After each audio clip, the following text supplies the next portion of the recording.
Bonjour, je suis Samantha Bailly, je suis autrice et scénariste et présidente de la Charte des auteurs illustrateurs jeunesse.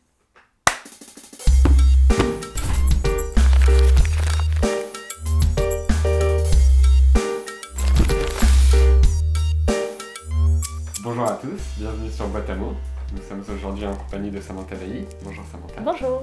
Samantha inaugure notre série de vidéos sur les métiers du livre, dans laquelle nous partons à la rencontre de professionnels du livre pour essayer de comprendre la chaîne du livre et qui sont toutes ces personnes qui sont derrière la création d'un seul livre. Donc on a décidé de commencer par un métier souvent déconsidéré, voire même pas conçu Alors comme un qu'il est métier. à l'origine de tout. Alors qu'il est à l'origine de tout, donc le métier d'auteur. À partir de quel moment pour toi, qui est écrit depuis longtemps, qui a été publié il y a bientôt 10 ans je crois, à partir de quand on considère qu'un auteur ou une autrice est professionnel et que c'est son métier? Donc là, tu ouvres la boîte de Pandore, de la pire question à poser et en même temps la plus essentielle, si on réfléchit bien. Il y a plein de manières en fait d'appréhender cette définition de l'auteur professionnel et je pense d'ailleurs qu'en France, on n'a pas tout à fait tranché. Si on prend le point de vue des institutions et le regard qui est porté sur les auteurs et leur professionnalisme, on peut prendre comme référence l'étude du ministère de la Culture sur la situation économique et sociale des auteurs, dans laquelle il considère auteur professionnel tout auteur qui est affilié à l'AGESA et donc qui gagne plus de 8 700 € par an, ce qui est le palier de droit d'auteur pour avoir accès à une protection sociale. Donc c'est un revenu qui est assez faible, mais d'un autre côté qui est finalement assez logique quand on voit combien gagne en moyenne un auteur professionnel. On estime que 40% des auteurs professionnels gagnent moins que le SMIC. Voilà. Donc le revenu, ça peut être un angle, de dire on gagne tant de droits d'auteur, ça veut dire qu'on est professionnel, mais il y a plein d'autres manières de l'appréhender. C'est une question qui est un peu insoluble. Moi en tout cas, la vision que j'en ai, c'est il faut que ce soit au moins une partie conséquente de ses revenus, ça paraît quand même être un angle important. Et puis bien sûr, ce qu'il y a de délicat, c'est qu'on peut être un auteur qui a complètement un autre métier à côté, qui un jour va faire un best-seller et qui va être propulsé justement dans ce professionnalisme-là. Donc comme les portes d'entrée vers le fait d'écrire un livre sont tellement variées, c'est ça qui rend si difficile la conception de la notion de professionnalisme de l'auteur. Donc je dirais que le regard que nous, on porte sur nous-mêmes, en tant que professionnel, c'est peut-être ça le premier pas. Et à partir du moment que tu portes un regard professionnel sur... Enfin, que tu te dis que c'est ton métier, est-ce que ça change quelque chose par rapport à ta création, enfin, au fait d'écrire? Oui, je pense. Alors, si on prend le critère du revenu, parce qu'il est important, moi j'ai estimé que j'étais professionnelle quand j'ai commencé à en vivre. Ça ne veut pas dire que ce que je faisais avant n'était pas de qualité, c'est pas la question, mais c'est qu'en tout cas, je l'ai abordé comme un métier. Et du coup, qui dit métier dit aussi que c'est la façon de gagner sa vie. Et je pense que ce qui change, c'est qu'au début, ce qui était pour moi et une passion et une raison de vivre, il faut être honnête, là où ça bascule, c'est que ce n'est plus ce qui est à côté de sa vie de tous les jours, ça devient sa vie de tous les jours, ça devient en fait ce qui paye le loyer, ça devient, voilà, et c'est difficile parce que du coup, on arrive à la notion de contrainte. Parce que la notion de métier, c'est aussi la notion de contrainte, et ça veut pas dire que la passion s'envole, c'est pas du tout ça, mais on est forcément dans une autre position en fait vis-à-vis de l'écriture ou vis-à-vis du dessin, parce que c'est ce qui nous fait vivre, et que c'est plus juste, ah bah ça me fait bien plaisir de faire ce livre, je suis vraiment trop contente parce que déjà il va être publié, c'est merveilleux. C'est, ah d'accord, ça engage mon temps, ça engage mon énergie, ça va aussi engager et engranger une valeur économique. Je pense que peut-être que le professionnalisme, c'est aussi prendre conscience qu'on fait partie d'un tout, d'un écosystème de la chaîne du livre, et que on est dans la valeur créatrice bien sûr, mais à partir du moment où le livre devient un objet économique, on est aussi dans la valeur, dans le partage de la valeur de ce qu'on apporte nous à une économie. Donc le métier d'auteur, forcément, c'est d'écrire, mais on oublie aussi, j'imagine, tout ce qu'il y a à côté. Oh oui, on se rend pas compte surtout. Alors c'est quoi une journée d'auteur? Alors bien sûr, l'écriture. Ça, c'est vraiment une des plus grandes parties. Le temps qu'on passe à écrire, ça n'a pas l'air comme ça, mais écrire un livre, c'est long, c'est extrêmement long. Un roman peut mettre entre 6 mois et 2 ans. Donc c'est un temps de création qui est très difficilement mesurable et quantifiable pour le monde extérieur. Mais nous, quand c'est notre quotidien, on ne compte pas nos heures et on peut écrire de 9 h à 23 h. Enfin bon, bref. Il y a les corrections aussi. C'est très important, tout ce temps de relecture, c'est-à-dire que c'est pas que l'acte créatif, c'est la façon dont on va ciseler son texte, dont on va le réfléchir, dont on va le laisser reposer pour revenir vers lui. C'est aussi tout un temps qui est difficile à définir, qui est avant l'acte d'écriture, ou même pendant, la réflexion, la mise en place des idées.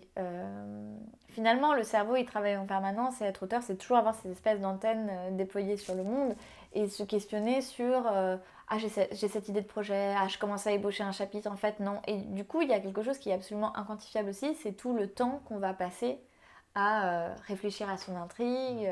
Voilà, ça, c'est un temps aussi qui compte. Ensuite, de manière plus pragmatique, c'est l'administratif qui prend un temps fou. Ça va de l'administratif à relire ses contrats d'édition, les faire expertiser, faire ses notes de droit d'auteur. C'est de la compta aussi, au bout d'un certain temps quand même. C'est sur les interventions scolaires, beaucoup d'administratif aussi en plus, de préparation, de la venue, de billets de train, etc. C'est tout ça en fait, le métier d'auteur. C'est vraiment pas que l'acte de création, c'est ensuite...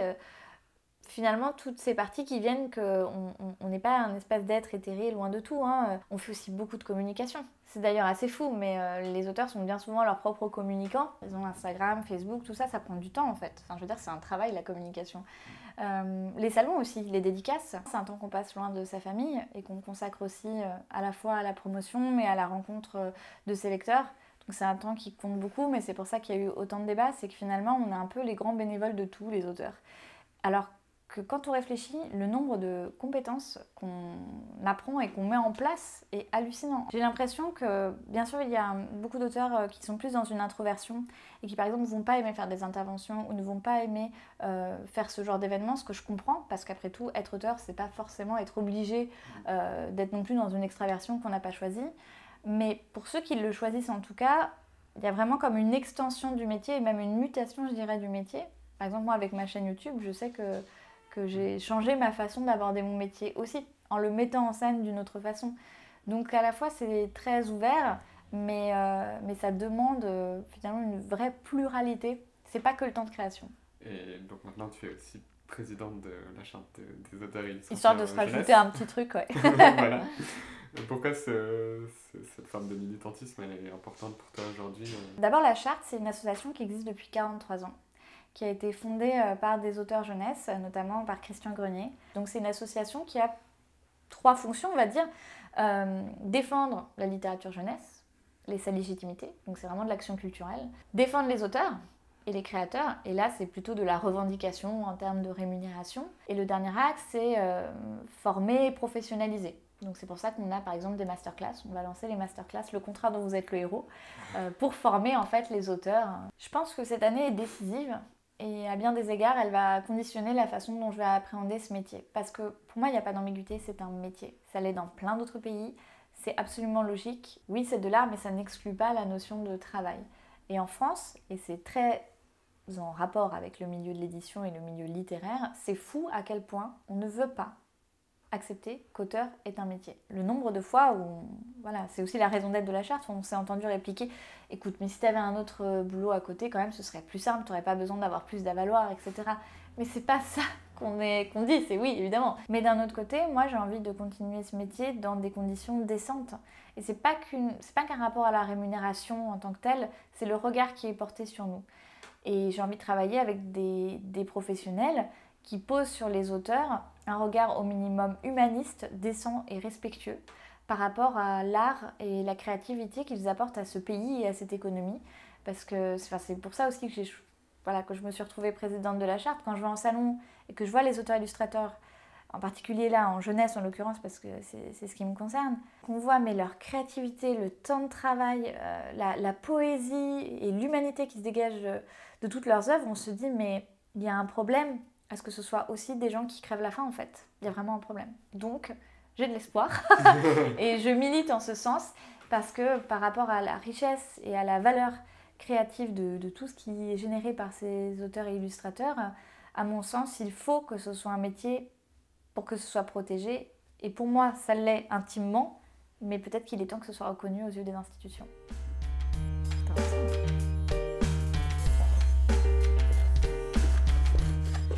Qu'est-ce que je vais piocher ? Ah, ça a l'air bizarre ça.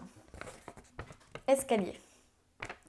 Alors la première chose qui me vient, c'est les escaliers de chez ma grand-mère qui me terrifiaient. Je trouve que quand on est petit, ça fait très très peur les escaliers. On a l'impression qu'on va glisser, ça mène dans des zones sombres, à des étages qu'on ne connaît pas. Et maintenant, là, ce que ça m'évoque en tant qu'adulte, c'est aller vers quelque chose de positif. Et gravir les marches, ça veut forcément dire avoir une surprise au tournant.